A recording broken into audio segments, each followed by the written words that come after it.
Olá!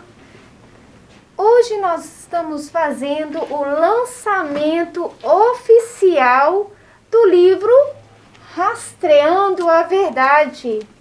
Esse é um novo livro do senhor Coronel Klinger Sobreira, juntamente com a esposa Silvia.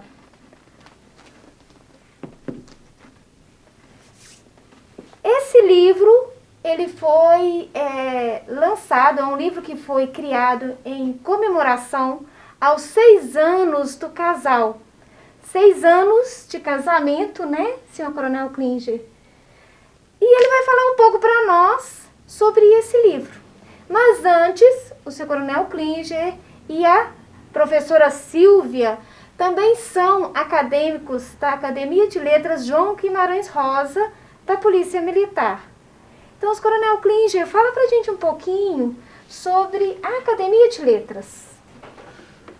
A Academia de Letras da Polícia Militar, ela foi criada em 1995, com 11 membros. Embora eu não estivesse em Minas, eu estava em Salvador, mas os idealistas foi o Coronel Ari Braz Lopes, saudoso Coronel Ari Braz Lopes, saudoso Coronel José Sates Rodrigues do Vale, que eram escritores. Reuniram os escritores da PM, o Coronel Ari me ligou para Salvador, dizendo que eu estava entre, inicialmente, os 12, inclusive contando com ele. Né? Se eu aceitava, na época lá, por telefone, eu falei com ele que eu não me sentia à altura dele, do Coronel Saúl, do Sates, dos grandes escritores. Falou, não, você é por nós um grande escritor. Eu já tinha algumas obras, né? Sempre obras profissionais. Fui coautor do primeiro manual de inquérito policial militar.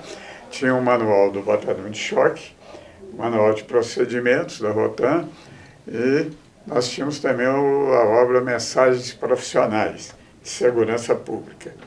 Então, concordei e entrei como fundador, em 1995. O Coronel Ari foi eleito por nós, o primeiro presidente dos 12, mas ele não tomou posse, porque quis o destino que, faltando os 15 dias, ele adoecesse gravemente e estava hospitalizado quando da fundação e instalação que foi fundada e instalada pelo Clube dos Oficiais da Polícia Militar.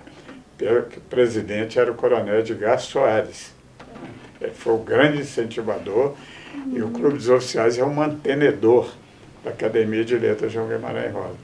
Então, o vice-presidente, que é o outro grande escritor, o Coronel Jair Barbosa da Costa, um expert do idioma pátrio, assumiu a presidência na criação, né?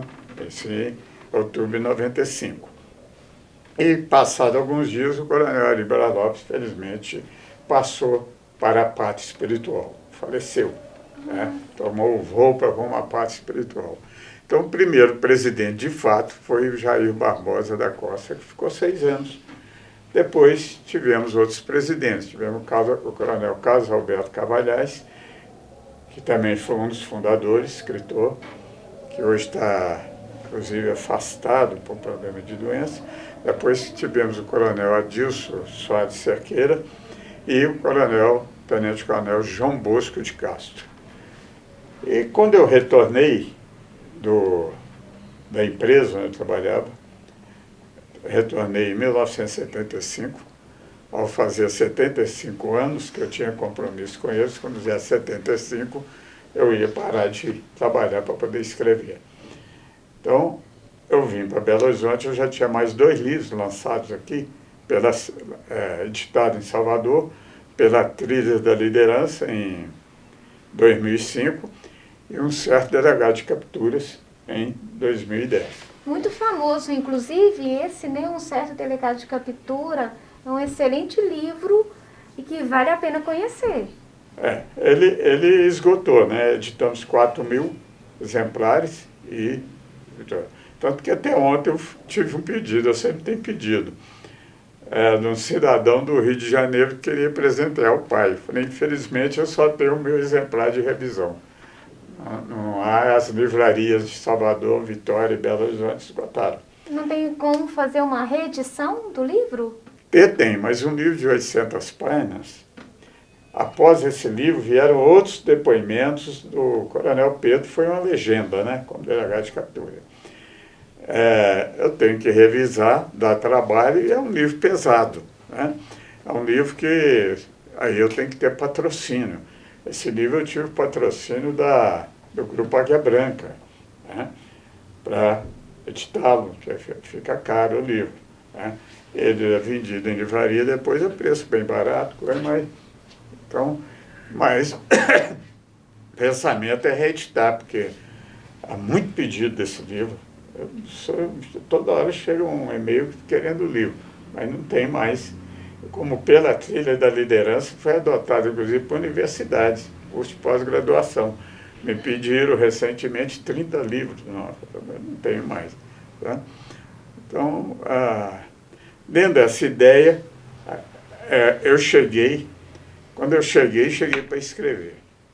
Foram lá em casa, no ano de 2016, e me pediram quando me pôr para ser presidente da Academia de Letras. Então, fui presidente da Academia de Letras de 2017, 2018 e 2019, 3 anos.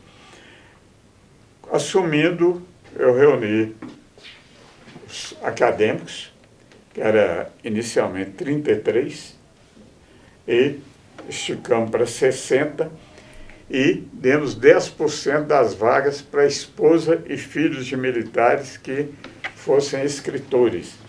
Então, hoje a academia tem 60 membros, desses 60, 6 são filhos de militares ou escritores.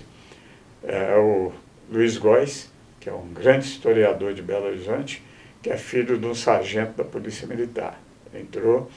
Nós temos a Luciana Couto, que é uma grande poetisa, filha do capitão Geraldo Couto, entrou. Temos a Maria de Lúcia Lourdinha, que todos devem conhecer, que é uma historiadora poetisa. Temos a minha esposa Silvia, também entrou para a academia. Então, nós temos 6, foi a abertura que a Academia de Letras deu no Estatuto para filhos e esposas ou viúvas de militares que são escritores. Então, hoje já estão 60 lugares preenchidos. Né?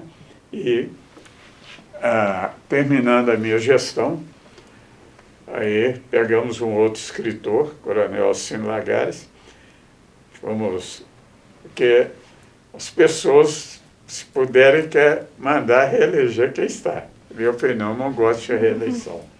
Então, reunimos na casa de alguns, e o Coronel Lagares foi eleito, está fazendo a gestão de 2020, 21, 22 será dele. Né? A minha terminou em 2019. E ele deu assim, de azar, não. Quando ele assumiu com grandes planos, que é o Lagares, todos conhecem, Alcino Lagares, que é um grande escritor, é um filósofo.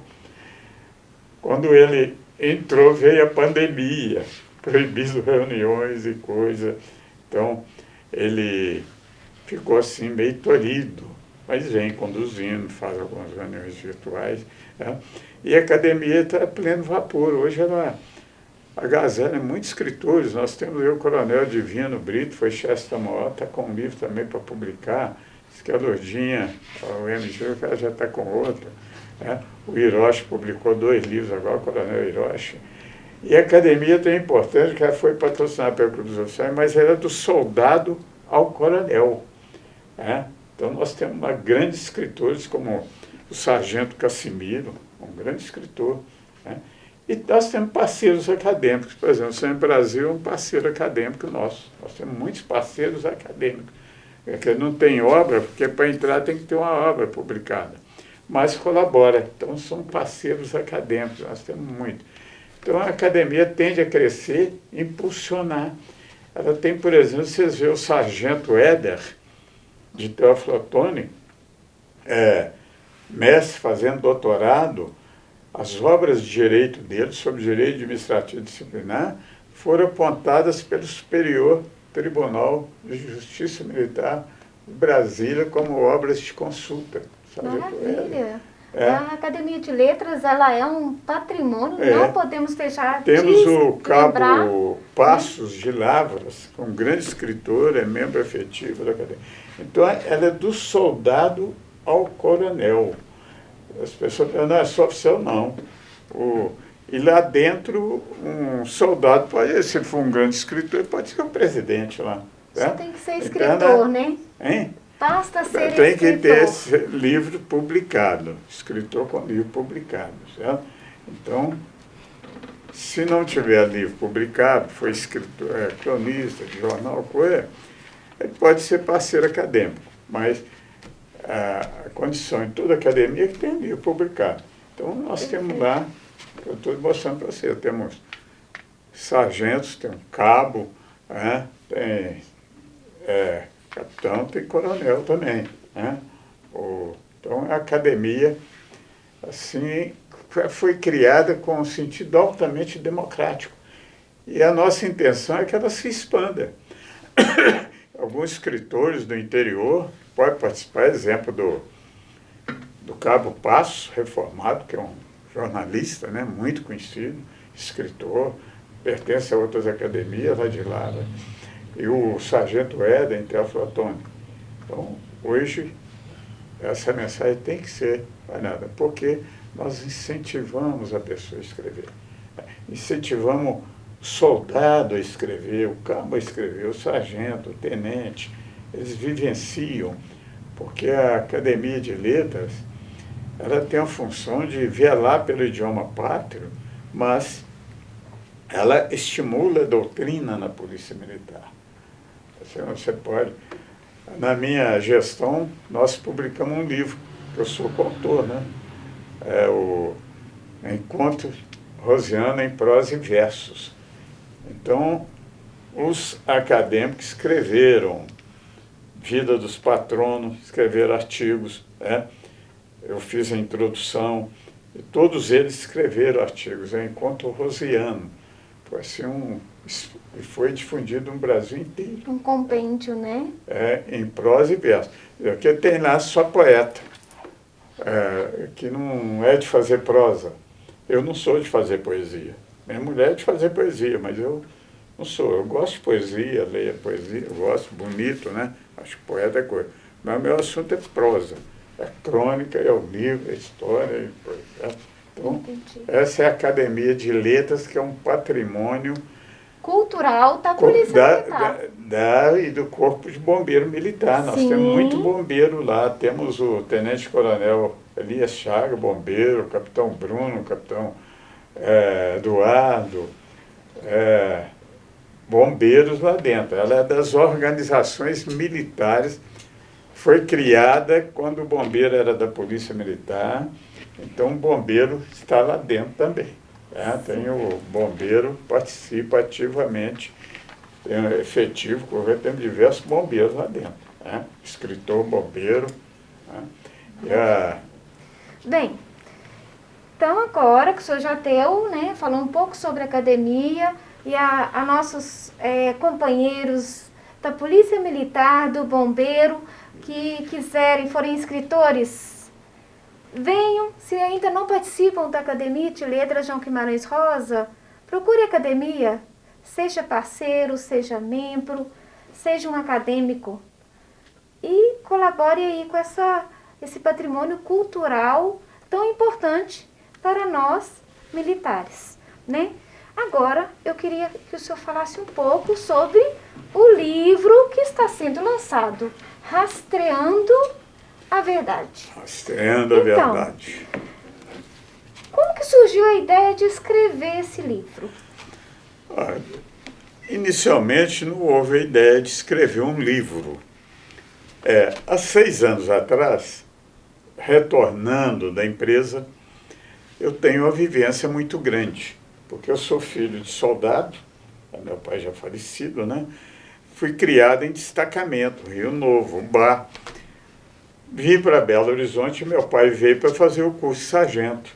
né? Mas até 48 eu estava no interior. Nós viemos, o destacamento dele, eu lembro, Rio Novo. E aquela época, hoje a turma ganha bem, não é, Brasil? Até época ganhava muito mal. Então, meu pai tinha uma família grande, quando veio para a capital, todos nós tínhamos que dar uma ajuda à nossa mãe, né? Minha mãe costurava para fora, bordava para ajudar. Meu pai veio para fazer o curso de sargento, né? E fez o curso de sargento em 50, foi promovido a sargento. Então, eu fui criado nesse ambiente, vendo meu pai levar preso para a cadeia, em Ubá, em Rio Novo. E, naquele tempo, já trabalhando, eu que cuidava de limpar a perneira dele, tinha que estar lustrando os cintos, né? Tinha que ser tudo lustradinho. Quando cheguei em Belo Horizonte, já com 8 anos, matriculei no grupo. Meu pai trabalhando, estudando, o sargento, comecei já a trabalhar, né? Me lembro, eu não tenho vergonha. Eu morava no bairro Santo Antônio, que era um bairro da periferia. Lá morava soldado e guarda civil. E ferroviário, a classe pobre. Hoje é um bairro de chique, né?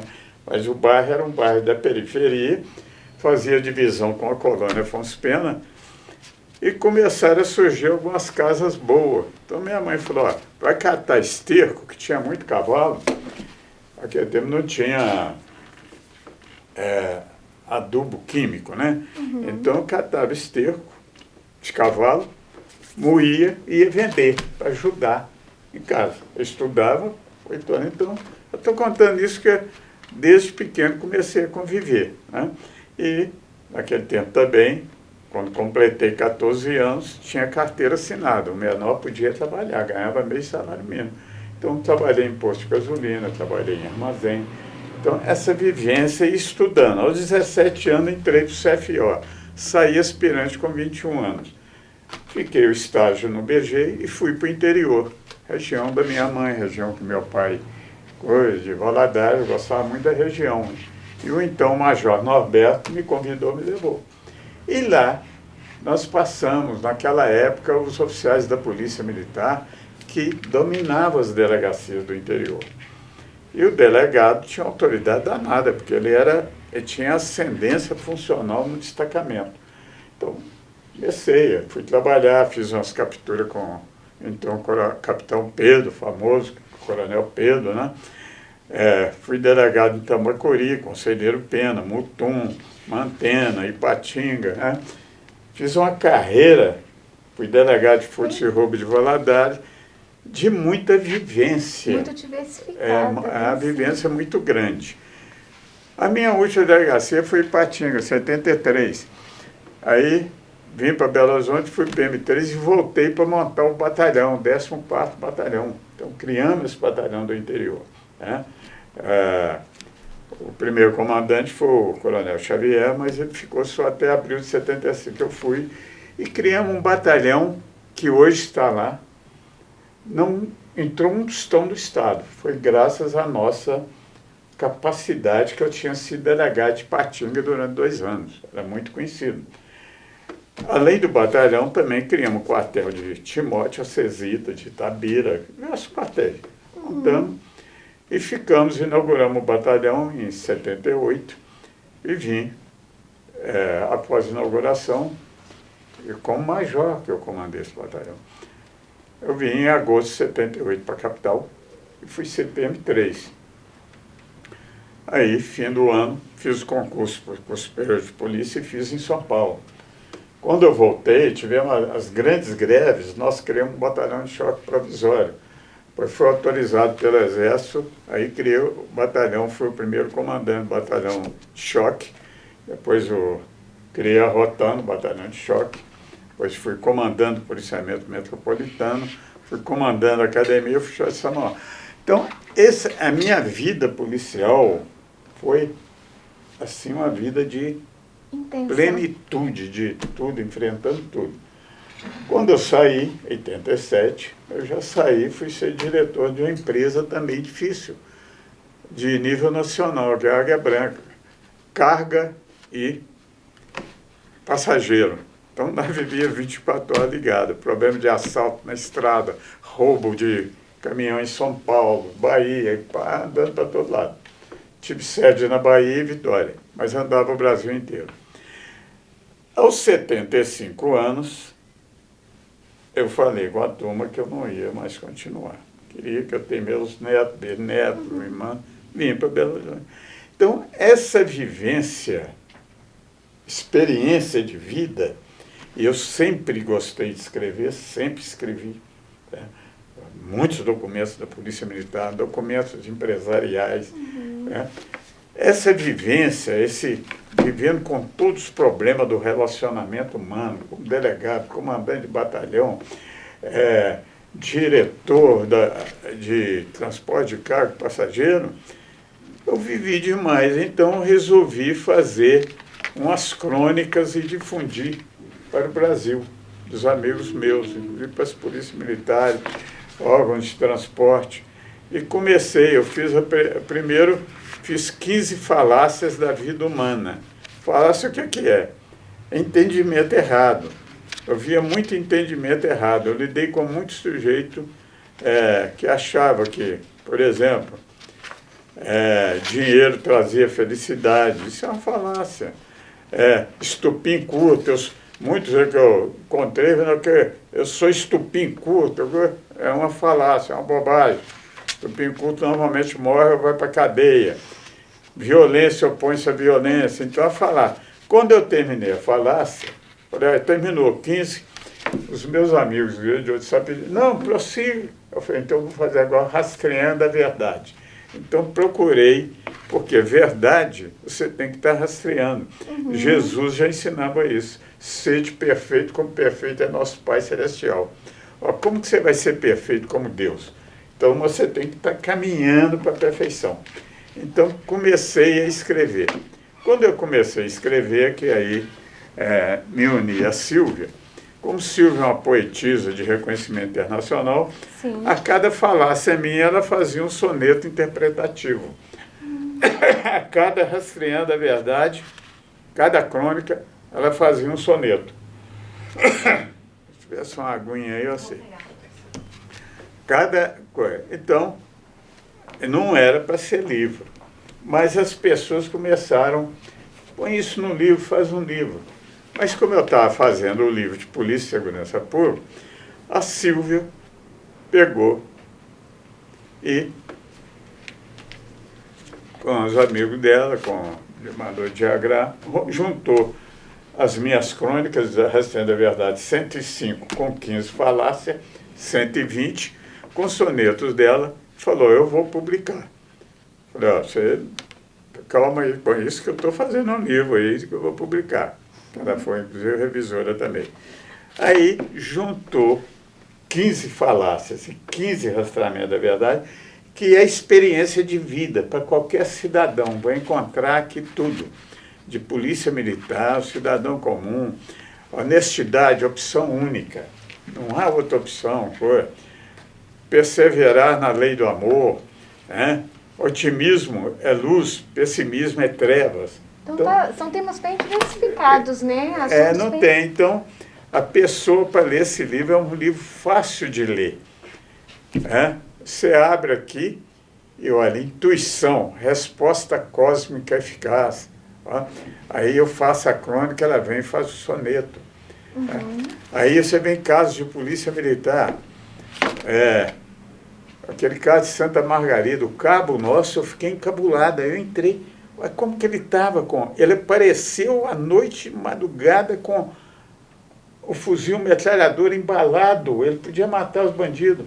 Ele não matou porque aquele cabo conhecia a cidade. Ele era destacado em Santa Margarida. Então, ele, quando viu com o fuzil embalado, ele viu o bandido com 2 reféns. E o nosso protocolo, nós não podemos... Nós temos que salvar o refém, mesmo deixando o bandido fugir, o bandido coisa, mas você não pode matar o refém. Se ele atira, ele matava os bandidos, mas matava também 2 reféns da cidade. Então, ele segurou. Quando ele segurou, os bandidos atiraram nele e morreu. Então, foi um herói. Eu coloco isso numa crônica para mostrar. Porque a nossa profissão, já dizia o o nosso patrão da academia, o Guimarães Rosa. O que o Guimarães fala?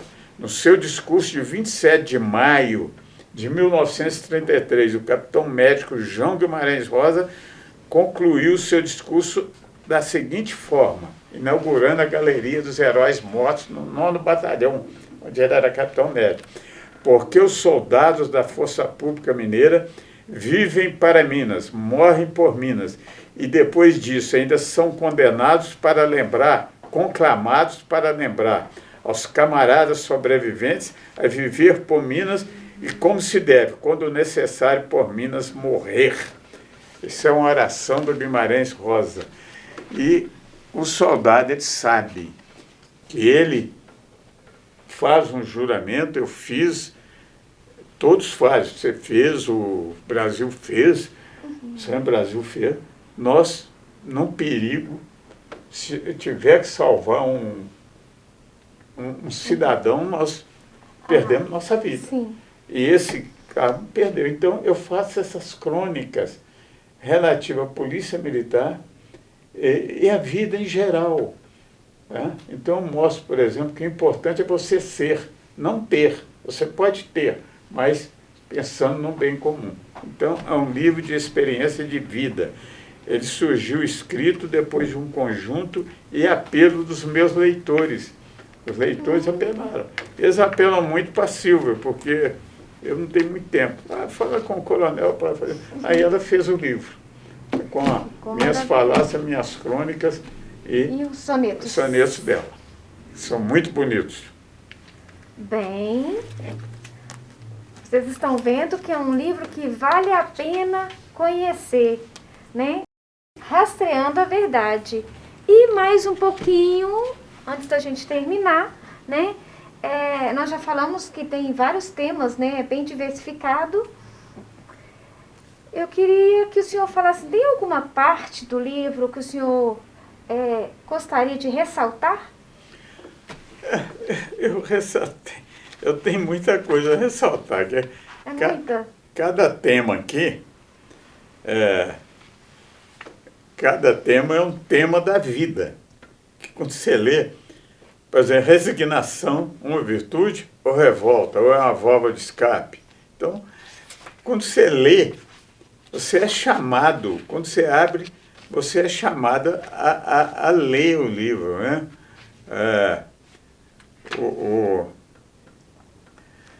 Aqui, por exemplo, pensar, esperar e jejuar. Eu tirei isso, por exemplo, eu leio muito, né? Eu sou um leitor compulsivo. O Siddhartha, o personagem Hermann Hesse, era um jeito que viveu com os samanas na Índia. Né? De repente ele largou os samanas e com os samanas ele ficou 5 anos. Aprendeu lá, ele apaixonou por uma mulher numa cidade. A mulher, muito bonita, virou para ele: você não sabe fazer nada, tá? Como que eu vou? Eu queria um emprego. Ele falou: não, eu sei pensar, esperar e jejuar. Eu vou voltar rico.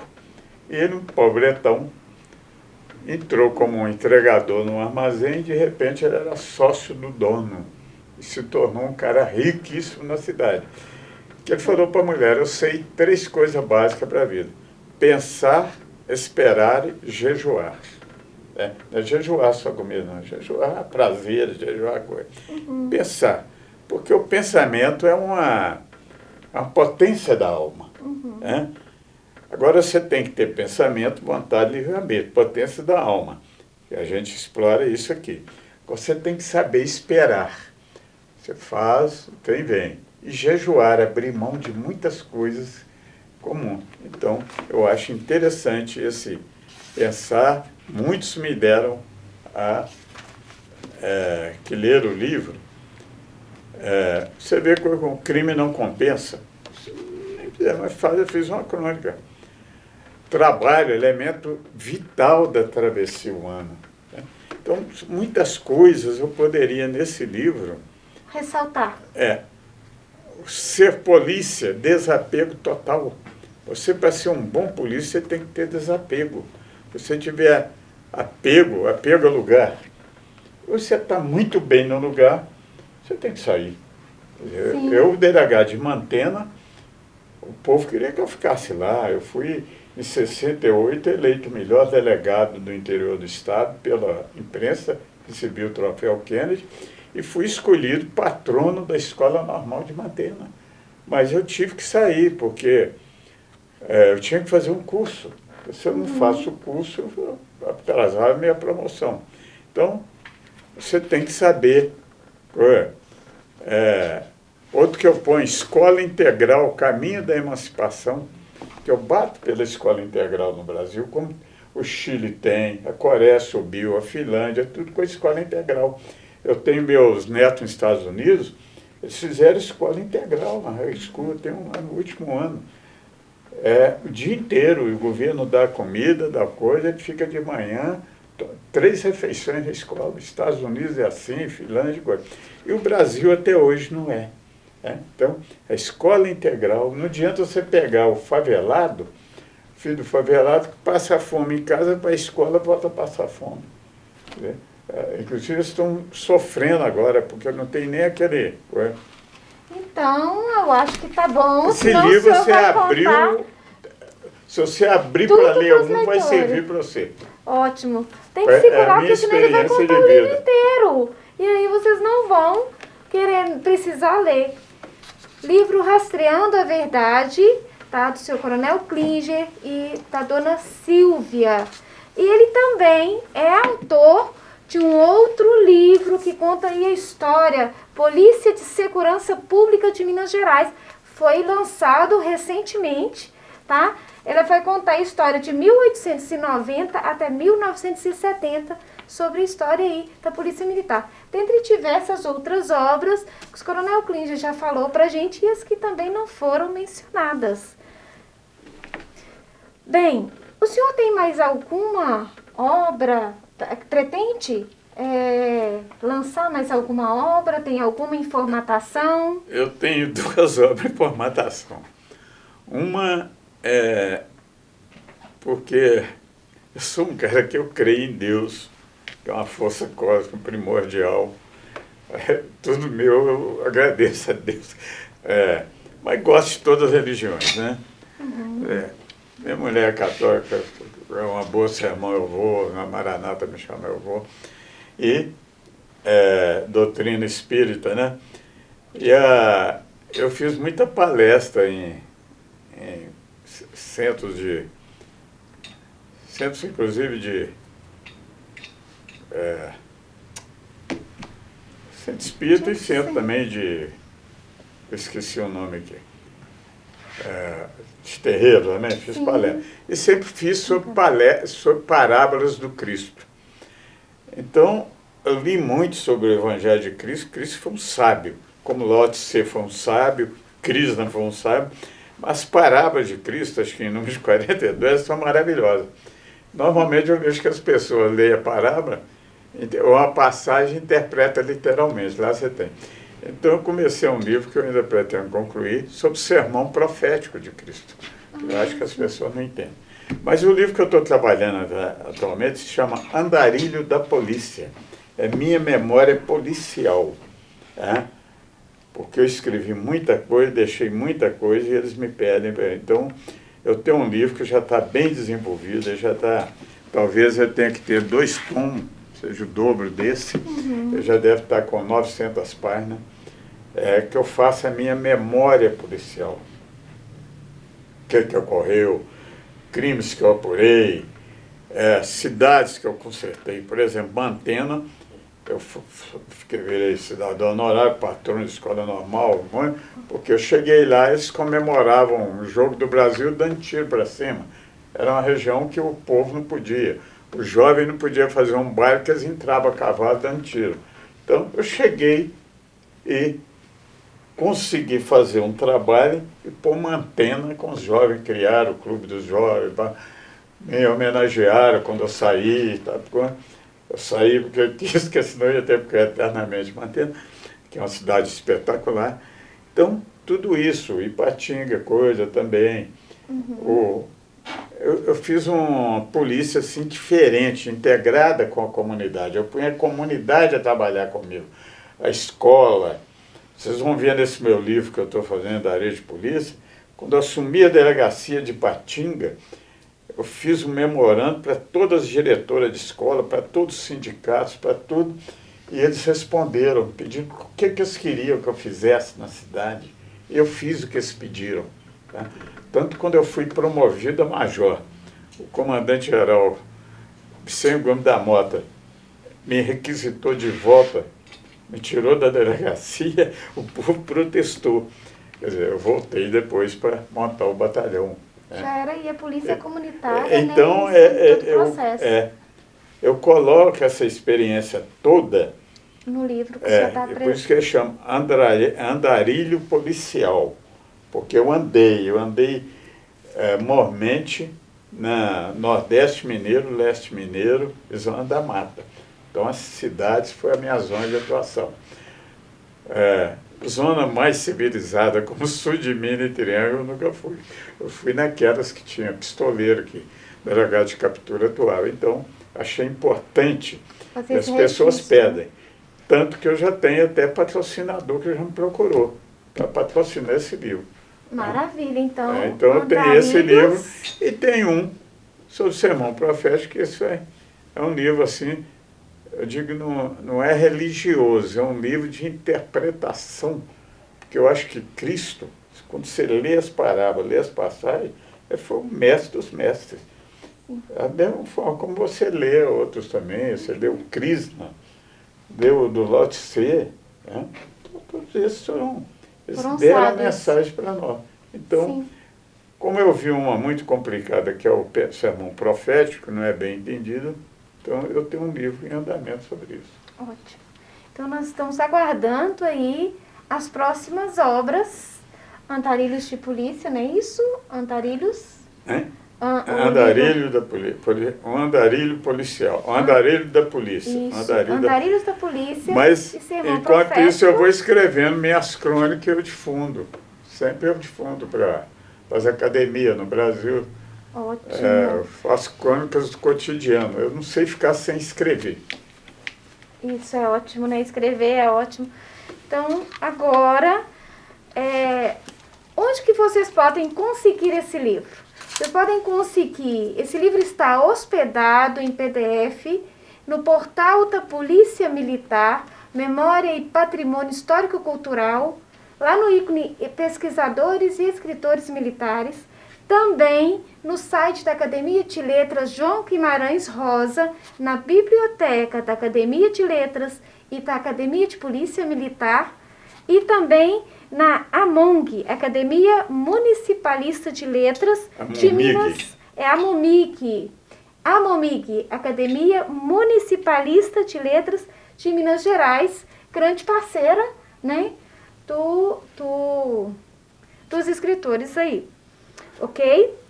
Para encerrar agora, nada melhor do que na voz do próprio escritor, né, um soneto do livro. E o soneto que foi escolhido se refere à crônica, né?